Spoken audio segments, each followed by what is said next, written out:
हसन नसरल्ला जब से उसकी मौत हुई है तब से ईरान दिन पर दिन इजराइल को धमकियां देता आ रहा है। ईरान ने एंट्री ले ली है और ईरान ने बहुत सारे आयरन डोम मिसाइल्स का इस्तेमाल करके इजराइल पर हमला बोल दिया है। सोचने वाली बात तो यह है कि इजराइल जैसा छोटा सा देश मैप में ढंग से देखा नहीं जा सकता, जो कि इसे अगर टकटकी लगा के देखा जाए तो जाके कहीं दिखता है। वो इतने सारे इस्लामिक देश से आखिर निपटता कैसे है। हिजबुल्लाह के चीफ हसन नसरल्ला को मारने के पीछे भी मोसाद का हाथ बताया जाता है। नमस्कार दोस्तों, आप देख रहे हैं भारत की बात। जो लोग वीडियो पर नए हैं वो चैनल को सब्सक्राइब कीजिए और वीडियो को लाइक कीजिए। शुरू करते हैं आज की इस वीडियो को। इजराइल और हिजबुल्लाह के वार के इतने दिनों बाद जब हिजबुल्लाह का चीफ हसन नसरल्ला जब से उसकी मौत हुई है तब से ईरान दिन पर दिन इजराइल को धमकियां देता आ रहा है और वो चेता रहा है कि बहुत बड़ा इसका भुगतान करना होगा। फाइनली आज ईरान ने एंट्री ले ली है और ईरान ने बहुत सारे आयरन डोम मिसाइल्स का इस्तेमाल करके इजराइल पर हमला बोल दिया है। आखिर ईरान इतनी दिलचस्पी क्यों ले रहा है इस वॉर में, इसके पीछे कहानी को थोड़ा समझना चाहिए। वीडियो को थोड़ा सा आगे ले चलते हैं, मतलब कुछ साल पहले, तब आपको अच्छे समझ में आएगा कि ये ईरान, हमास, लेबनान, हिजबुल्लाह ये सारे के सारे एक थाली के चट्टे बट्टे हैं। तो यह बात है 1982 की, जब हिजबुल्लाह एसोसिएशन की स्थापना हुई थी लेबनान में। ये एक्चुअली सिया कम्युनिटी का एक स्पेशल फोर्स हुआ करता था। जब इसकी स्थापना हुई तो इसके पास खुद की कोई आर्म्ड फोर्सेस नहीं थी और ना ही कोई फाइनेंशियल सपोर्ट था।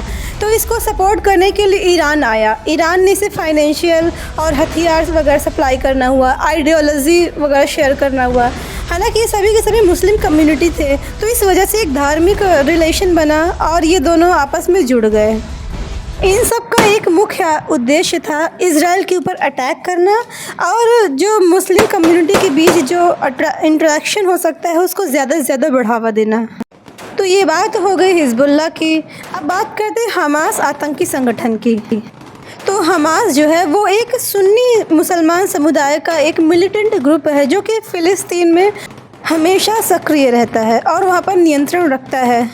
हमास का काम है जो फ़िलिस्तीन का गज़ा स्ट्रिप है वहाँ पर नियंत्रण बनाए रखना, और इन सब का मुख्य उद्देश्य वही है, इजराइल के ख़िलाफ़ लड़ना और उसको बर्बाद करना और मुस्लिम कम्युनिटी के बीच में अच्छा से अच्छा बॉन्ड बनाए रखना और मुस्लिम समुदाय को आगे की ओर बढ़ाना। गाज़ा पट्टी में हमेशा हमास नियंत्रण रखता है और इजराइल के ख़िलाफ़ ऑपरेशंस करता है, जैसे एयर स्ट्राइक्स वगैरह हुआ, बमबारी हुई, ये सारा का सारा काम हमास ये देखता है। और इन सब का डायरेक्ट कनेक्शन ईरान से है, क्योंकि ईरान ही इन सबको फाइनेंशियल, हथियार हुआ, आइडियोलॉजी हुई, स्ट्रैटेजी हुई और क्या काम करना है, कैसे इजराइल को फंसाए रखना है, कैसे उसको नुकसान करना है, ये सारा का सारा काम ईरान ही देखता है। तो जब से हिजबुल्लाह के चीफ नसरल्लाह की मौत हुई है तब से ईरान बौखलाया है और ईरान ने 100 से ज़्यादा आयरन डोम्स की एयर स्ट्राइक्स की है इजराइल के ऊपर। उसका कुछ ऐसा भयंकर नज़ारा है कि यदि व्यक्ति देख ले तो उसकी आंखों में आंसू आ जाए।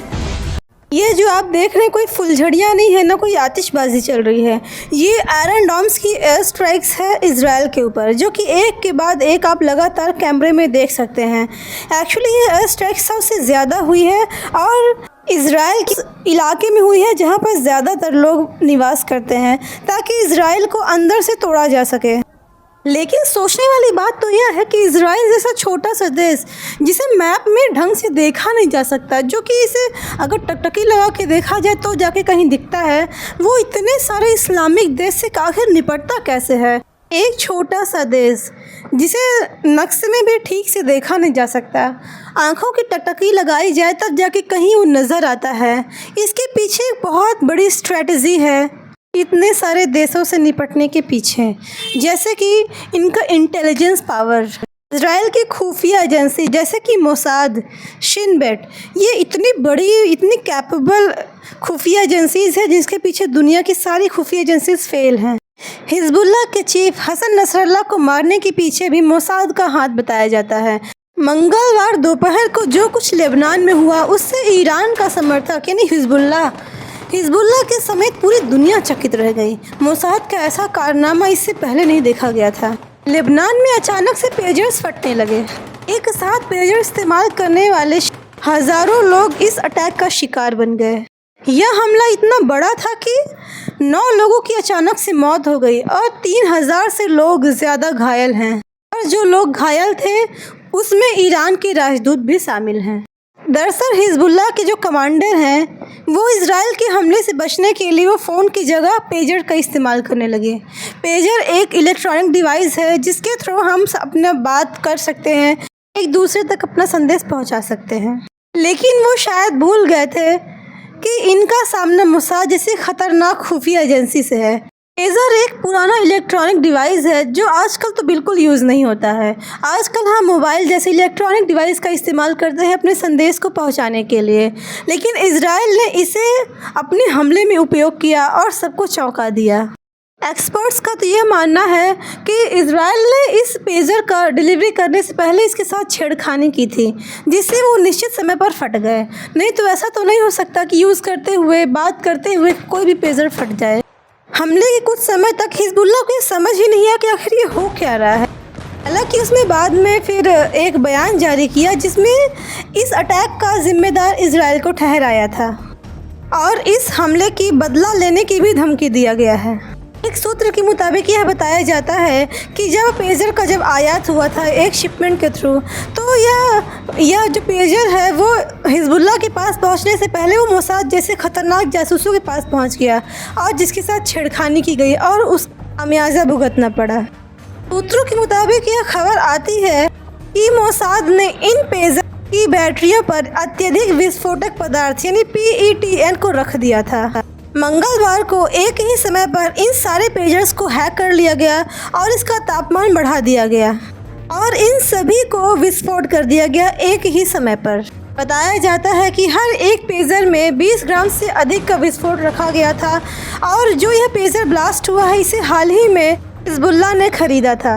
नसरल्लाह ने अपने अधिकारियों और कर्मचारियों को यह आदेश दिया था कि इजराइल के अटैक से बचना है तो पेजर का इस्तेमाल किया जाए, क्योंकि इजरायली इंटेलिजेंस इन सभी के फ़ोन को हैक कर सकती है और लोकेशन पता कर सकती है, जिसकी वजह से हिजबुल्लाह के जो नेता लोग थे ये सभी पेजर्स का इस्तेमाल करने लगे थे। और इतने बड़े विस्फोट को अंजाम देना कोई एक दिन की तो बात है नहीं, ये करीब महीनों वर्षों की मेहनत है जो एक दिन में रंग लाई है। दोनों देशों के बीच गर्मा गर्मी जारी है, लेकिन वहाँ के जो आम लोग हैं जिसका इन सभी से कोई कनेक्शन नहीं है वो ऐसे हमलों में मारे जाते हैं, चाहे वो ईरान के हों, लेबनान के हों या इजराइल के हों। जो मासूम लोग हैं, जो बेकसूर लोग हैं, वो ऐसे हमलों का शिकार बनते हैं। अब ईरान ने इजराइल के ऊपर हमला कर दिया है और इजराइल भी इसका जवाब देगा। इजराइल इतना छोटा सा देश है और इन सभी से लोहा बनवा लेता है अपना। इजराइल में हर एक चीज़ बहुत ही यूनिटी से होता है, वहाँ के नागरिक बहुत ही यूनिटी है उनके बीच में। ऐसा ही अगर हमारे देश में यूनिटी हो जाए तो जितने भी आज तक टेरर अटैक्स हुए हैं ऐसा शायद न हो। हमारे देश में जो भी कोई आतंकवादी मरता है तो हमारे देश के लोग नारे लगाने लगते हैं, उसके लिए कैंडल मार्च निकाले जाते हैं, दुकानें बंद कर दी जाती हैं, हर एक जगह जाम हो जाता है और इतने घड़ियाली आंसू बहाए जाते हैं एक आतंकवादी के लिए। यदि ऐसी यूनिटी हमारे देश में देखने को मिले तो हमारा देश कहीं आगे जा सकता है। बहुत ही पावर है हमारे देश में, लेकिन ऐसा होगा नहीं। आतंकियों के लिए आंसू बहाए जाएंगे, सेनाओं के मरने पर एक शोक भी नहीं जताया जाएगा। खासकर तो ऐसा जम्मू कश्मीर में देखा जाता है। ये वीडियो एक छोटा सा नमूना है इजराइल की शक्ति का। ऐसे बहुत ही शक्तिशाली देश है इजराइल। तब तक के लिए नमस्कार, धन्यवाद। आप एक लाइक ज़रूर कर दीजिए हमारी इस वीडियो को।